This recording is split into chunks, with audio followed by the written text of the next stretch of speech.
sana maayos nila. Sana Okay. kahit 3-4, di ba? Sa bawat sasakyan.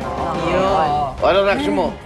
Uy, Magsusumas. kala ko display ka dyan eh. Nakikinig niya ako sa inyo eh. Masyado ng ano. Oo, sige, na. So, Dala, ito naman po ang good news. Matapos ang anunsyo ng Manila Water, may bawas singil na rin ipatutupad ang Maynilad Water. Hanggang 7 na sentimo sa kada cubic meter ng tubig ang magiging rate cut ng kumpanya. Para sa mga residential customer na kumukonsumo ng 30 cubic meters kada buwan, hanggang 4 na piso ang mababawas sa inyong water bill. At ayon sa Maynilad Bonsod, yan ang paglakas ng piso kontra dolyar na inyong makikita sa Foreign Currency Differential Adjustment o FCDA na naka-imprenta po sa inyong bill.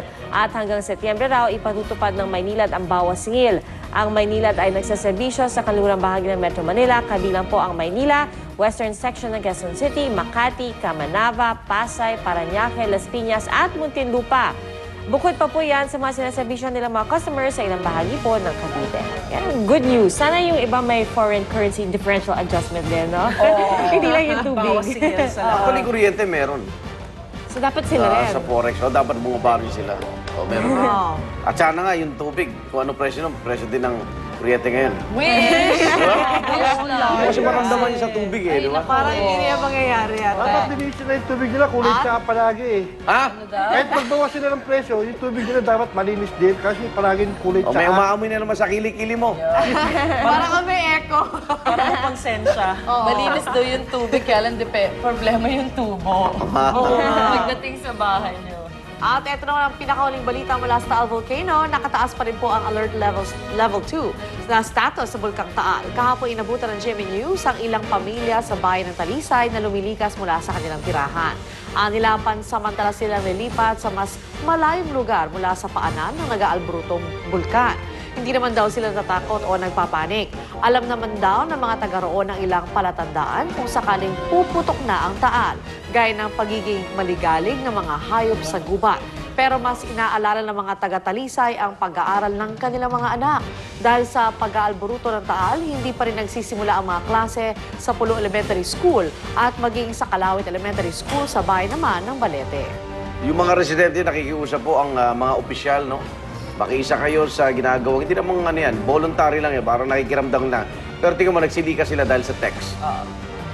Dahil sa text na napuputok na ang bulkan. Pero pag nakikiusap ka, ayaw nila umalis. Dito ang aming kabuhayan.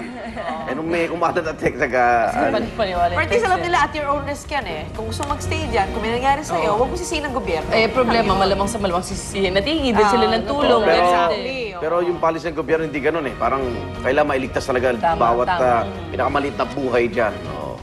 At tulad nga na nasabi namin kanina, ito na ang pagbabalik ng taray moment sa ating Pangulo. Nandun yung power. Babalik tayo doon kasi lahat naman tayo walang pagkain. Ma'am, sabihin mo where we are, what we have done. Yung that part of the PowerPoint, makita nyo Gusto part of the PowerPoint. yung isang PowerPoint, yun ang importante ipaliwanag rin. Mahigit 2 linggo na lang bago ang kanyang pagbaba sa pwesto, muling nakita nagtaray si Pangulong Arroyo. Nangyari ang kahapon sa pag-iinspeksyon ng Pangulo sa 7.6-kilometer highway na magduruktong ng South Luzon Expressway sa Calamba, Laguna at Star Tollway sa Santo Tomas, Batangas. Pagsakay sa PNR train sa Calamba na biyaheng Bikutan, hindi na napigil ng Pangulo ang inis at hindi kinain ng kanyang tanghalian na makitang walang pagkain para sa mga taga-media. Kaya sa huli, si PNR General Manager Manuel Andal ang tila na pagbunto na ng inis ng Pangulo. Nang dumating ang pagkain, si Pangulong Arroyo pa ang personal na nag-abot nito sa media.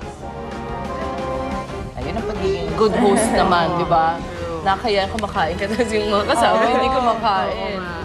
Perfectionist talaga si Pangulo. Kailangan organized ka eh. Minsan no? kasi nakakalimutan ng organizers yung mga ganong mga bagay. Siyempre, Small bahagi things, din sila yes. ng event ninyo eh. At saka ano yan, perfectionist talaga yung nung time na nasa Senado siya, ayaw niya talaga makita ng mga kaunting mali. Parang nandun yung, yung pusong guro, di ba? Alam mo yun? Yung lagi siya nagagalit pag may konting mali lang. Yung lalo na pag hindi handa yung staff mo, patay ka na. Patay ka na. Sa Senado, ilang beses din nagpalit eh. Nagpalit yung may tinanggal, may pinalitan. Kasi talagang perfectionist siya. Yun ang hindi mo maalis sa kanya. Kaya kung makita mo ganyan reaction niya, iba eh. Natural, kahit sino man siguro maiinis dahil kaharap mo media, may binibida kang proyekto. Ang binibida, yung mangyayari sa susunod na administrasyon na. Kaya nga niya binibida to dahil ito yung kanyang legacy. Nagdugtong ang SLEX sa Star Tollway. Oo, di ba? Ang pinapaliwanag nung head sa 2011, ganito. Sabi niya, future yung future, hindi ako yun. Gusto niya credit niya, legacy niya yan Ayan tiyo mo, ang ganda-ganda ng billboard Tapos pinasakay pa siya dyan na kunyari may bubong pero ang araw naman direkta sa kanya. Di ba lamang na-extend? Ang dami pa niya pupunta, tingnan mo gulong-gulo na yun. Biro mo, kita Pero mo walang naman. makeup yung Pangulo, no? Wala. Kulay lang. Madam, ang botox. Okay. Pero kung ang Pangulo nagtaray para sa mga taga-media, si First Gentleman, nagsesenti naman. Darito ang kanya naging pahayag. The last 9 years have been... I think it was very unfair the way GMA was treated. We are happy to leave Malacanang. Yan po ang pag-iumutok ni unang Ginoong Mike Arroyo at very unfair daw ang trato ng media sa Pangulo. Ito na raw ang huli niyang pagharap sa mga mamahayag at muli rin binigyan din na inosente siya dun sa mga bintang ng katiwalian at korupsyon na binabato sa kanya. Dagdag pa ni FG, wala nang mga gamit ang First Family sa Malacanang. Lahat po na impake na mula pa noong Abril. Sa katunayan, sa Lavista Subdivision sa Quezon City na sila tumutuloy at bumibisita na lang sa palasyo para sa ilang okasyon. Ayan. Sabi niya, we're happy na aalis na sila sa Malacanang. We're happy. Naalis nga sila sa... Yun nga sinasabi niya. We're happy na aalis na sila sa Malacanang. Inulit ko lang, we're happy. Okay, pasadaanan natin ang maaksyon balita sa umagang ito sa ating Ronda Reports.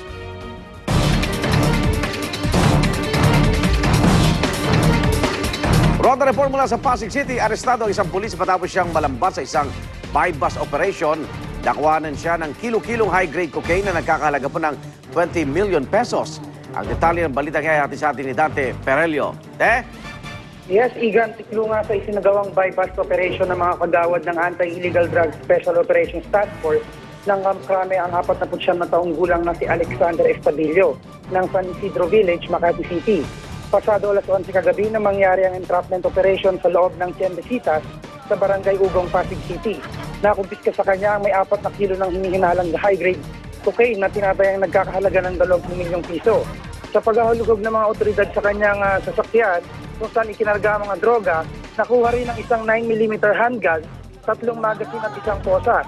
Base rin sa mga ID na nakuha sa kanya, isa siyang pulis na may ranggong SPO1 at nakatalaga sa Intelligence and Operations Branch ng Aviation Security Command. Inamin naman ng suspect na isa nga siyang alagad ng batas, pero na-frame up lamang daw siya. Bukod naman sa kasong kriminal ay sasampahan din ng suspect ng kasong administratibo at nanganganib na mapatalsik sa serbisyo sakaling mapatunayang nagkasala. Yan ang Ronda Report mula sa Pasig City. Balik sa iyo, Igan. Maraming salamat, Dante Perelio. Sa batala, isang taxi driver patay matapos siyang pagtatagain ng isang barker sa panulugan ng EDSA at Quezon Avenue kanina.